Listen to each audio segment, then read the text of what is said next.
All right, I guess let's begin. My name is Derek Glatts. I'm a student here at Walla University, theology major, a junior. Next year, I am going on a year-long SM trip to Egypt. I'm very excited about that. I'll be going to Jerusalem this summer to prepare for, do some Hebrew training, and then after a month in Jerusalem, I'm traveling to Egypt. So I'm super excited about that. I grew up in Montana,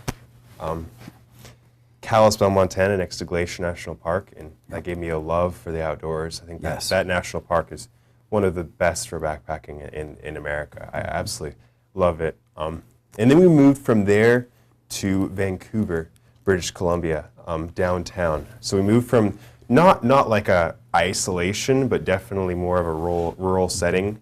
Plenty of friends. I went to the local Adventist grade school and had wonderful friendships there. But then that move from there to the downtown city with huge cultural diversity, which was very good for me, but it was difficult to go from being a mass majority figure to I was one of 3 Caucasian students in my class of 28, I think.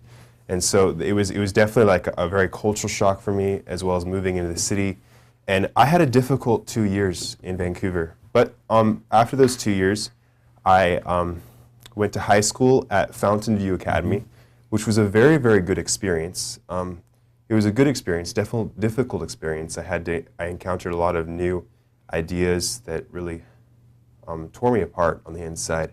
New approaches to doctrines and new ethical dilemmas that I hadn't faced before. And so I struggled for 2 years there. Definitely had a wonderful time. Loved my friendships, loved my experience there. Don't regret it at all. But definitely struggled. A struggle that continues years later to this day, and probably will continue for quite a while.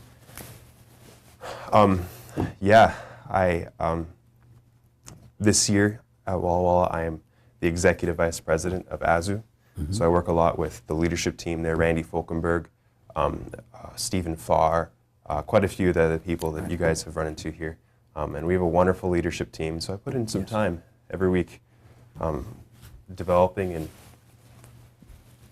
bringing forward AZU, the Student Association. So excellent. That's who I am. So, Derek, we asked you to go on a pretty big journey, during the school year. Yeah. We gave you a lot of resource material that we didn't expect you to read in its entirety, of course. So, can you just tell us what did you discover in this for yourself personally when you looked at the concept of righteousness by faith or justification by faith?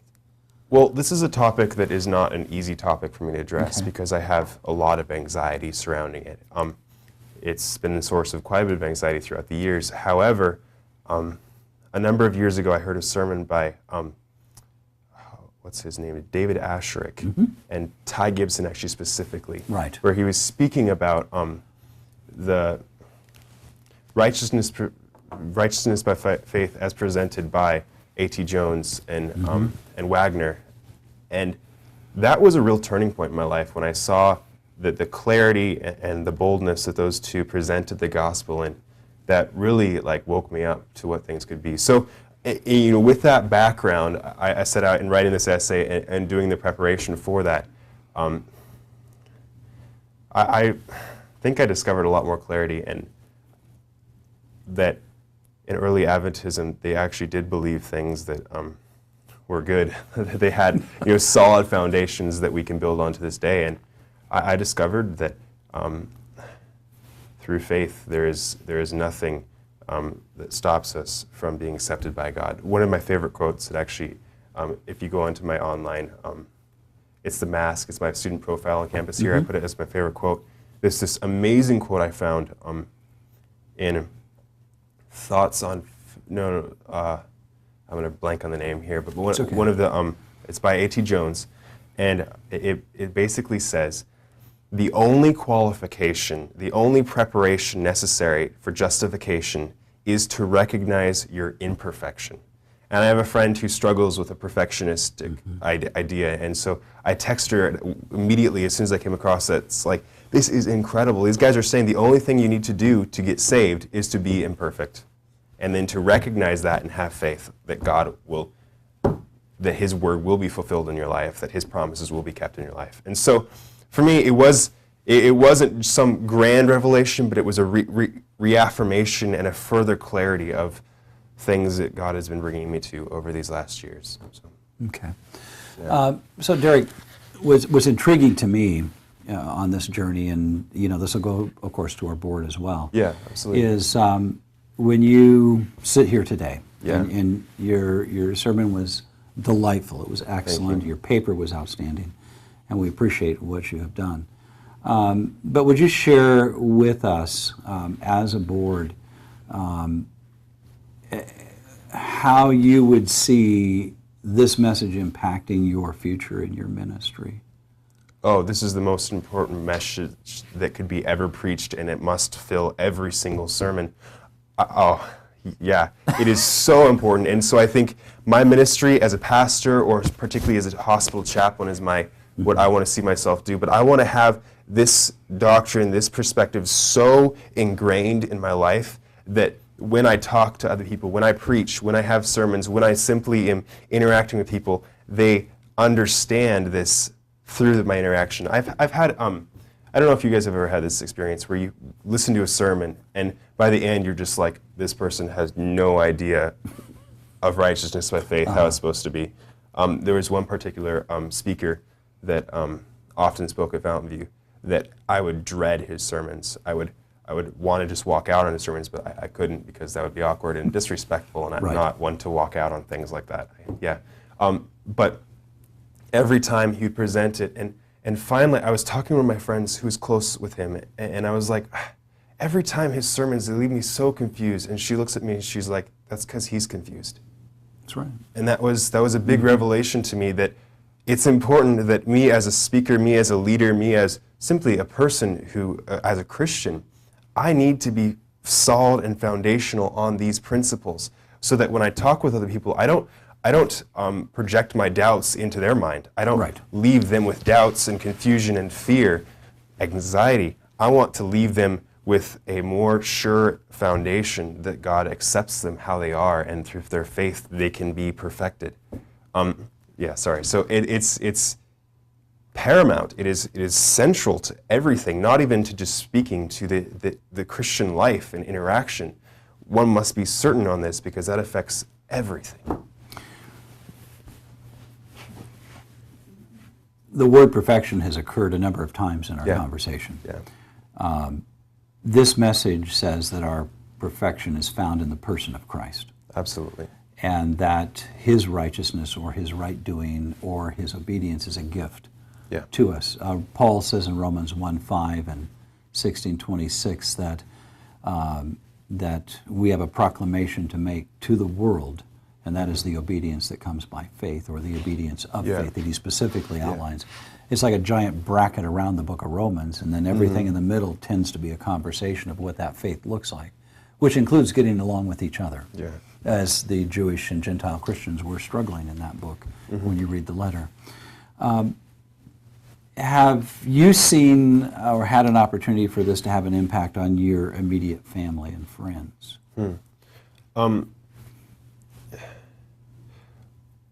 One particular friend, which is my best friend, we've been through a lot together, me and her, and she has struggled so intensely with this subject, and I think simply me having a solid foundation has allowed her to relax a little bit and be able to approach this subject with more clarity and more focus.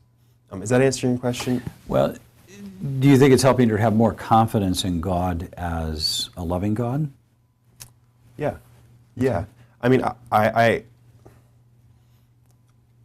need to share this more, for sure. I think now that I've done some of this research, you're opening my eyes that this is something that I not only need to preach, but I need to teach with my friends and encourage us and push this. So no, I wouldn't say that I've had some grand impact in these last few weeks here. It's been sort of a short notice. Yeah, no, for sure. But but I am going to take this as I've been given a gift and I need to share this for sure. And so, I mean, in all honesty, probably not, but it can and it will. I think as this next year, as I teach Bible in Egyptian, that'll be fascinating. School, for sure. Yes. Yeah.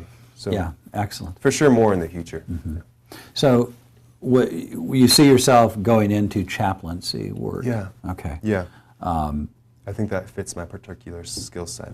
Okay.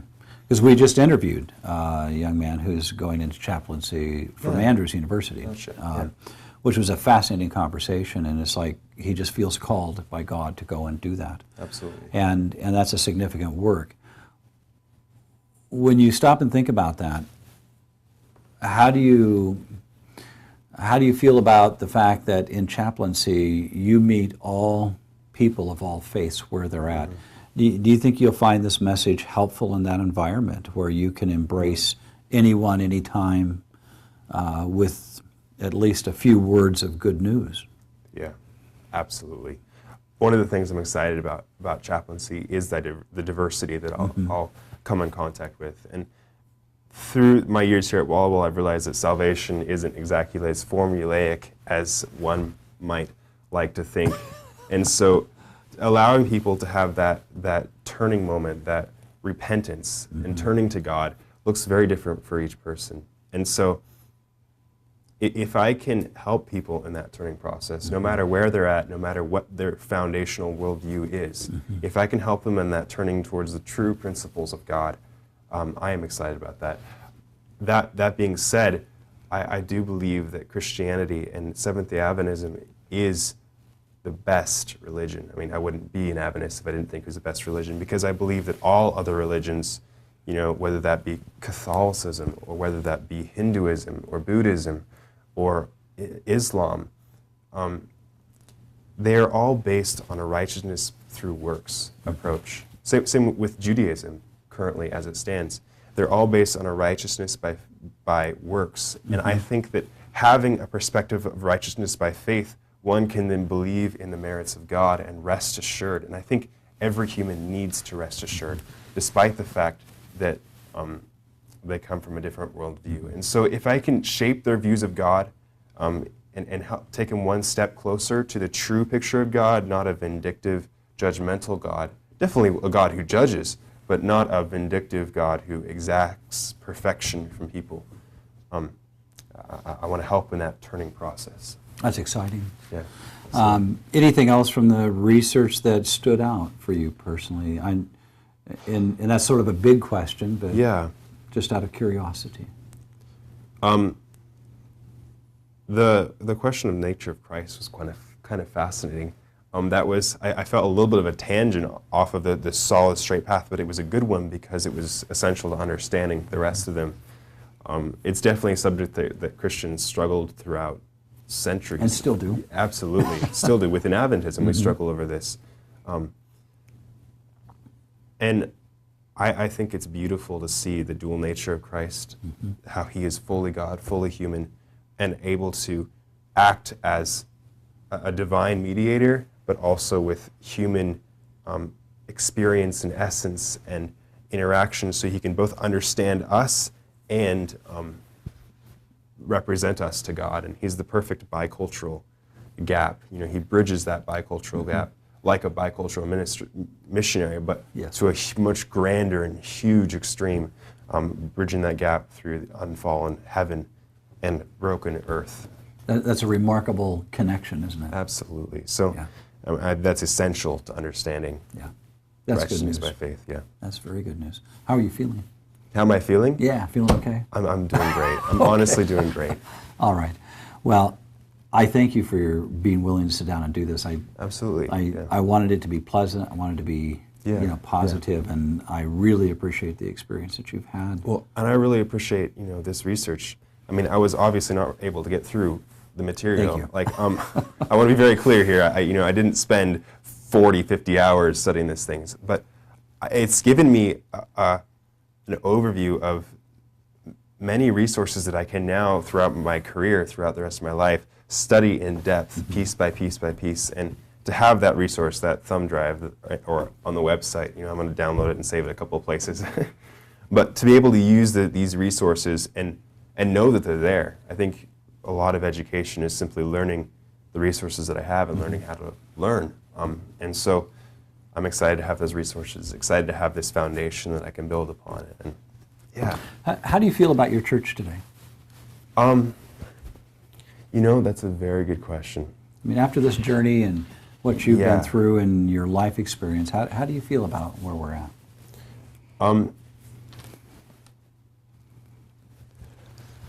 Obviously, every church has many dynamics to it, and there's many people who one should not judge the whole church based on. That would be unfair, and yet that's the natural thing to do, to judge the church based on a few extremes.